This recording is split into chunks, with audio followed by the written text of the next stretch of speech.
మీకు తెలుసా మనం బ్రతికున్నప్పుడే మన శరీరం నుండి మన ఆత్మ బయటకొచ్చి అటు ఇటు తిరుగుతుందని? మరీ అవసరం అనుకుంటే అల్లంత దూరాన ఊరిలో ఉన్న ఆప్త బంధువులను కూడా చూసి వచ్చేస్తుంది. అయితే ఇది కొన్ని నిమిషాల్లో మాత్రమే జరిగిపోతూ ఉంటుంది. ఇలా ఆత్మ మన శరీరం నుండి ఎప్పుడెప్పుడు బయటకొస్తుందో చూద్దామా? మనకి చాలా ఇష్టమైన వ్యక్తులు ఎంత దూరాన ఉన్నా సరే వెళ్ళి వాళ్ళని చూసొస్తుంది. పిల్లలు అనారోగ్యంతో ఉన్నప్పుడు బయటకు వెళ్ళినా స్కూల్కి వెళ్ళినా సరే మన ఆత్మ పదే పదే వెళ్ళి వాళ్ళని గమనిస్తూ ఉంటుంది.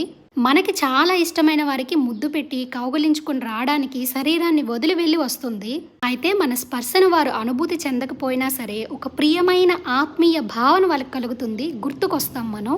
ఇద్దరు వ్యక్తులకు ఒకేసారి మన అవసరం ఉన్నప్పుడు వేరే వ్యక్తిని మన ఆత్మ వెళ్ళి సందర్శిస్తూ ఉంటుంది. మనకు నచ్చిన ప్రదేశాలను చాలాసార్లు వెళ్ళి చూడాలనుకుని పని ఒత్తిడి వల్ల మనం వెళ్ళలేక చూడలేకపోయిన వాటిని మన ఆత్మ వెళ్ళి చిన్న చిన్న సమయాల్లోనే దర్శించేస్తూ వస్తుంది.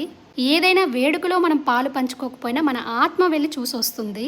మనం చెప్పాలనుకున్నదే ఎదుటివారు చెప్పినప్పుడు మన ఆత్మ ముందుగానే వారి ఆత్మతో మాట్లాడిందని అర్థం. ఇలాంటి అద్భుతమైన ఆత్మాయనాన్ని, ఆత్మ ప్రయాణాన్ని ఎకోబోర్డెన్ అనే రచయిత తన పుస్తకంలో అద్భుతంగా పొందుపరిచారు. లాంగ్ వీడియో లింకు కిందుంది, చూసి ఛానల్ని సబ్స్క్రైబ్ చేసుకోవడం మర్చిపోకండి.